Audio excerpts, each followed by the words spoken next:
വൈക്കത്തെ മുതിർന്ന കോൺഗ്രസ് നേതാവും KPCC അംഗവും DCC ട്രഷററുമായിരുന്ന TJ തോമസിന്റെ 9ാം ചരമവാർഷികം വിപുലമായ പരിപാടികളോടെ ആചരിച്ചു. വൈക്കം ബ്ലോക്ക് കോൺഗ്രസ് ഓഫീസിന് മുന്നിലും വിവിധയിടങ്ങളിലും രാവിലെ പുഷ്പാർച്ചന നടത്തി. വൈക്കം ടൗൺ മണ്ഡലം കോൺഗ്രസ് കമ്മിറ്റിയുടെ നേതൃത്വത്തിൽ വൈകിട്ട് ബോട്ടുജെട്ടി മൈതാനിയിൽ അനുസ്മരണ സമ്മേളനം സംഘടിപ്പിച്ചു. KPCC vice president VP Sajeendran XMLA ഉദ്ഘാടനം ചെയ്തു. ഏറ്റവും അടുത്ത ആളായിട്ടാണ് രാഷ്ട്രീയ പ്രവർത്തനം നടത്തിക്കൊണ്ടിരുന്നത്.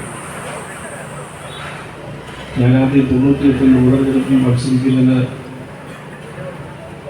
തൊട്ടു മുമ്പ് നടന്ന തെരഞ്ഞെടുപ്പിൽ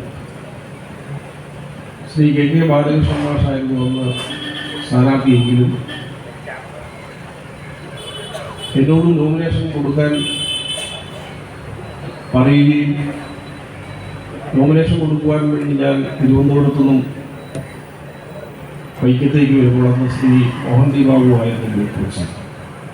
മണ്ഡലം പ്രസിഡന്റ് സോണി സണ്ണി അധ്യക്ഷത വഹിച്ചു. KPCC അംഗം മോഹൻ D. ബാബു അനുസ്മരണ പ്രഭാഷണം നടത്തി. Leelamma Thomas, Akkarappadam Sasi, Abdul Salam Rawther, PD Unni, PN Babu, PV Prasad, B. Anilkumar, Ayyeri Soman, MK Shibu, Preetha Rajesh, Sheeja Haridas, MT Anilkumar, NI Simon, Ramesh P. Das, U. Baby, PD Bijimol, Sreedevi Aniruddhan, Bindu Shaji തുടങ്ങിയവർ പ്രസംഗിച്ചു.